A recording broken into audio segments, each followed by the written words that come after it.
Bonjour. Est-ce que vous êtes libre? Cette question est assez terrifiante, je trouve, parce qu'elle est tellement générale on ne peut pas y répondre de manière précise. On peut être libre ici, ne pas être libre là, libre de faire ce qu'on veut le dimanche, mais pas libre la semaine. On peut être libre dans ce qu'on fait, mais ne pas être libre dans notre corps. Et puis, qu'est-ce que c'est qu'être libre? C'est pas la même chose d'être libre en France et puis d'être libre à Cuba, par exemple.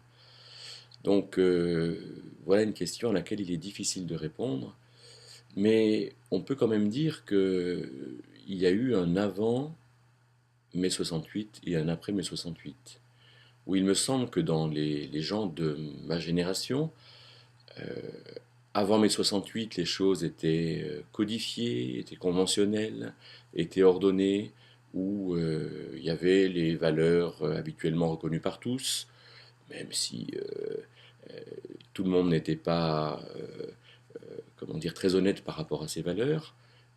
Et après mai 68, il y a eu une relativité des valeurs et finalement, chacun a pu faire ce qu'il voulait par rapport à ses valeurs propres. Alors, la liberté et mai 68, pourquoi? Parce que c'est en mai 68 qu'on a entendu qu'il était interdit d'interdire et que finalement, on était donc capable et libre, ou libre et capable de faire tout ce qu'on voulait faire. Et je pense qu'aujourd'hui, notre société emporte des fruits abondants, où finalement, sur Internet, on trouve de tout. Et dans les comportements, aujourd'hui, tout comportement, toute personne qui critiquerait un comportement serait cataloguée de sectaire parce que finalement, il faut être libre de faire ce qu'on a envie de faire.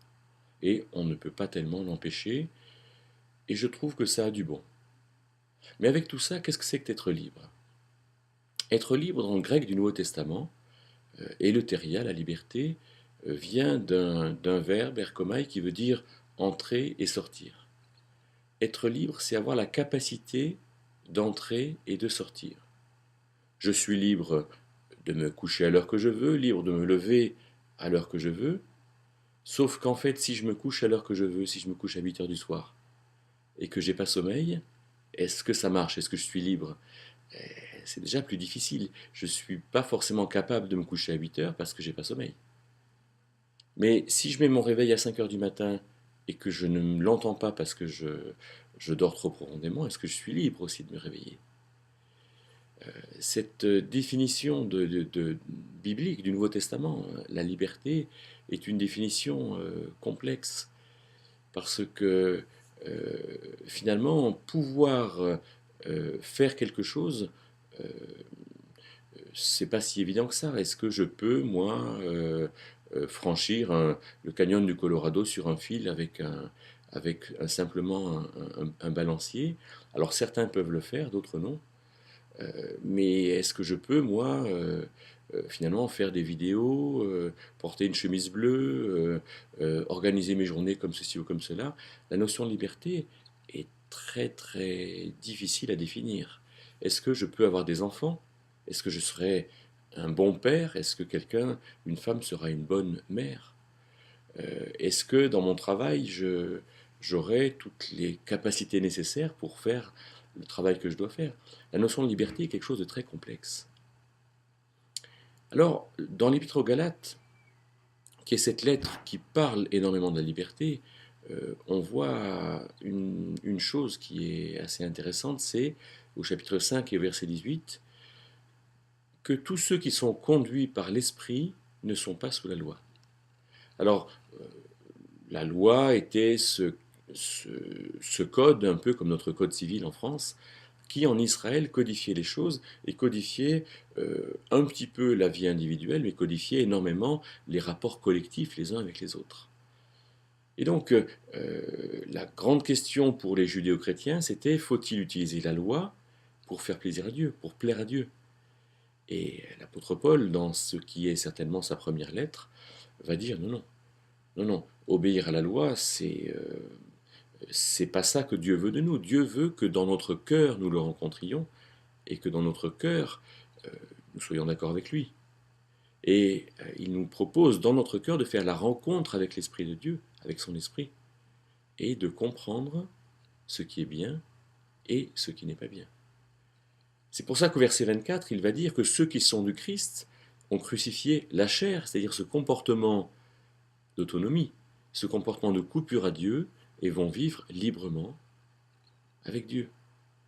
Et il dira au verset 16 du chapitre 5, marchez par l'Esprit, et vous n'accomplirez pas les convoitises de la chair, vous n'en aurez pas les désordres. De sorte que notre liberté, c'est de faire librement ce qui résulte de la volonté de Dieu. C'est comprendre la volonté de Dieu dans une démarche intérieure, parce que nous sommes avec Dieu, parce que nous sommes dans la présence de son Esprit. Et de ce fait, choisir le matin de se réveiller, plus ou moins tôt, plus ou moins tard, suivant notre forme, de choisir ce qu'on mange, de choisir comment est-ce qu'on s'habille, de choisir comment est-ce qu'on va parler, de choisir ce qu'on va faire, comment est-ce qu'on va le faire, et d'avoir des choix libres, parce que on va comprendre ce qui est véritablement bon pour nous et le mettre en œuvre. C'est ça, me semble-t-il, la véritable liberté. C'est non pas de faire ce que je veux, mais c'est de faire ce que l'Esprit de Dieu me conduit à faire, mais il ne m'oblige pas à le faire. Il me propose de le considérer de manière soigneuse, avec lui, et dans une démarche tout à fait claire et volontaire. Eh bien, je pense que cette définition peut changer énormément de choses dans notre manière de travailler, d'être les uns avec les autres, et finalement de vivre. Eh bien, que ce soit votre privilège d'être libre.